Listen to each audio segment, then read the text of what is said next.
YouTube channel में फिर से आपका स्वागत है। आइए देखते हैं शिक्षा रोजगार से जुड़ी बड़ी खबरों को लेकर उपस्थित हूँ। शिक्षा रोजगार से जुड़ी खबरों के लिए मेरे चैनल को सब्सक्राइब कीजिए, लाइक कीजिए, कमेंट कीजिए, शेयर कीजिए।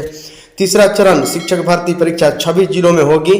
इन जिलों में जिलाधिकारी को भेजा गया है पत्र, है ना। तीसरे चरण की शिक्षक भर्ती परीक्षा 26 जिलों में होगी। बीपीएससी ने संबंधित जिलों के डीएम को परीक्षा केंद्र उपलब्ध कराने के लिए पत्र लिखा है। उन्हें बेहतर केंद्र का चयन करने को कहा गया है। आयोग के मापदंड के अनुरूप सरकारी और निजी प्रतिष्ठित शिक्षण संस्थानों का चयन कर निजी महाविद्यालयों को छोड़कर केंद्र पर बैठने की क्षमता के साथ सूची उपलब्ध कराने को कहा है। शिक्षक भर्ती परीक्षा 10 और 11 जून को होगी। परीक्षा केंद्र का चयन कर 3 मई तक रिपोर्ट देनी होगी। परीक्षा में 3.5 जाली प्रमाण पत्र वाले 370 नियोजित शिक्षक किए जाएंगे सेवा से बर्खास्त। पटना राज्य के 370 नियोजित शिक्षकों की सेवा समाप्त होगी। इससे संबंधित आदेश जल्द जारी होंगे। इसके लिए शिक्षा विभाग की ओर से फैसला लिया गया है। ये सब वे शिक्षक हैं जिनके राज्य शिक्षक पात्रता परीक्षा एसटीटी और केंद्रीय शिक्षक पात्रता परीक्षा सीटीईटी के प्रमाण पत्र जाली पाए गए हैं। शिक्षा विभाग ने संबंधित शिक्षकों को मूल प्रमाण पत्रों के साथ जांच कमेटी के समक्ष प्रस्तुत होने का आदेश 2 बार दिया था, लेकिन संबंधित शिक्षक जांच कमेटी के सामने नहीं हाजिर हुए। शिक्षा विभाग से मिली जानकारी के मुताबिक राज्यकर्मी बनने के लिए नियोजित शिक्षकों को सक्षमता परीक्षा हुई थी। यह परीक्षा बिहार विद्यालय परीक्षा समिति द्वारा ली गई थी। उसमें बैठने वाले नियोजित शिक्षकों में से 1151 शिक्षक के स्टेट और बीटेट के प्रमाण पत्र के रोल नंबर को डुप्लीकेट के रूप में चिन्हित किया गया था। उसके बाद शिक्षा विभाग ने ऐसे नियोजित शिक्षकों का भौतिक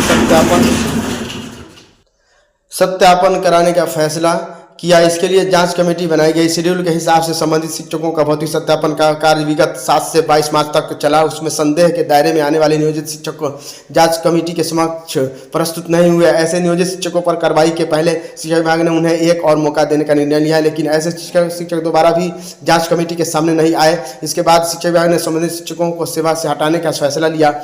यहाँ बता दें कि इससे पहले भी 420 नियोजित शिक्षकों की सेवा उनके जाली एसटीटी और सीटीटी प्रमाण पत्रों के मामले में समाप्त की जा चुकी है। नियोजित शिक्षकों को राजकर्मी बनने के मिलेंगे 2 और मौके। नियोजित शिक्षक बिना सक्षमता परीक्षा पास किए राजकर्मी नहीं बनाए जाएंगे। अब 2 ही सक्षमता परीक्षा और होगी। सक्षमता परीक्षा में नहीं बैठने या उसमें पास नहीं करने वाले नियोजित शिक्षकों के रूप में बने रहेंगे। पटना उच्च न्यायालय के न्यायाधीश के कार्यान्वयन व शिक्षा विभाग के उच्च स्तरीय मंथन शुरू हो गया है। नियोजित शिक्षकों को राजकर्मी का दर्जा देने के लिए राज्य सरकार द्वारा बिहार विद्यालय विशिष्ट शिक्षा नियमावली 2023 लागू की गई है। यानी कि 2 और सक्षमता परीक्षा होगा। राजकर्मी बनने को पास होना है जरूरी। परीक्षा नहीं देने और उसमें पास नहीं होने वाले शिक्षक रह जाएंगे नियोजित, यानी वो राजकर्मी नहीं बनेंगे, नियोजित रह जाएंगे, नियमित शिक्षक नहीं बन पाएंगे। राज्य सरकार के शिक्षा विभाग ने सक्षमता परीक्षा का जिम्मा बिहार विद्यालय समिति को सौंपा था, है ना। पहली सक्षमता परीक्षा हो चुकी है, अब दूसरी सक्षमता परीक्षा इसके बाद होगी। सक्षमता परीक्षा में तकरीबन 1,27,615 नियोजित शिक्षक उत्तीर्ण हुए, जिसमें 11वीं से 12वीं के 5,313, 9वीं से 10वीं कक्षा के 20,354, 6ठी से 8वीं कक्षा से 22,941 और 1ली से 5वीं कक्षा के 1,39,010 शिक्षक है। हालांकि नियोजित शिक्षकों द्वारा बिहार विद्यालय विशिष्ट शिक्षक नियमावली 2023 को पटना उच्च न्यायालय में चुनौती दी गई थी। इस संबंध में पक्षों को सुनने के बाद पटना उच्च न्यायालय का फैसला 2 अप्रैल को आया। पटना उच्च न्यायालय ने बिहार विद्यालय विशिष्ट शिक्षक नियमावली 2023 का कंडिका 4 को निरस्त कर दिया। कंडिका 4 में यह प्रावधान था कि 3 बार मौका मिलने के बावजूद जो नियोजित शिक्षक सक्षमता परीक्षा नहीं देंगे या उसमें फेल कर जाएंगे, उन्हें उनके मामले में राज्य सरकार द्वारा शिक्षा विभाग निर्णय लेगा। इस कंडिका को निरस्त होने से 3 मौका के बावजूद सक्षमता परीक्षा नहीं देने या उसमें फेल करने वाले नियोजित शिक्षक अपना वर्तमान पद पर बने रहेंगे। न्यायाधीश में सक्षमता परीक्षा को सही ठहराया गया और उसके जिसके तहत इसमें उत्तीर्ण शिक्षकों को विशिष्ट शिक्षक का दर्जा दिया जाना है। इसे विशिष्ट शिक्षक बनने के लिए सक्षमता परीक्षा में पास होने की अनिवार्यता पर मुहर लग गई।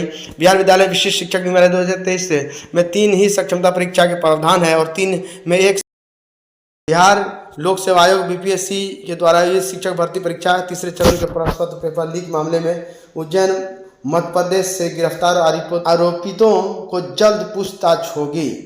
5 मुख्य आरोपितों को आर्थिक अपराध इकाई 2 दिन की रिमांड पर लेगी। इस रिमांड अवधि 24 अप्रैल से शुरू होगी, जो 25 अप्रैल को समाप्त हो जाएगी। नालंदा निवासी शिव कुमार की शिक्षक भर्ती पेपर लीक कांड में रही है महत्वपूर्ण भूमिका। पटना के खगोल का शुभम भी प्रतियोगी परीक्षाओं में प्रश्न पत्र लीक में रहा।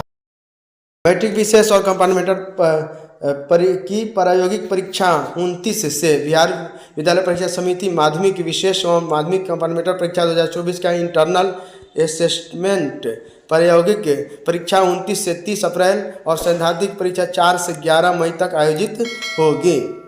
थैंक यू फ्रेंड्स, मिलते हैं नई वीडियो के साथ।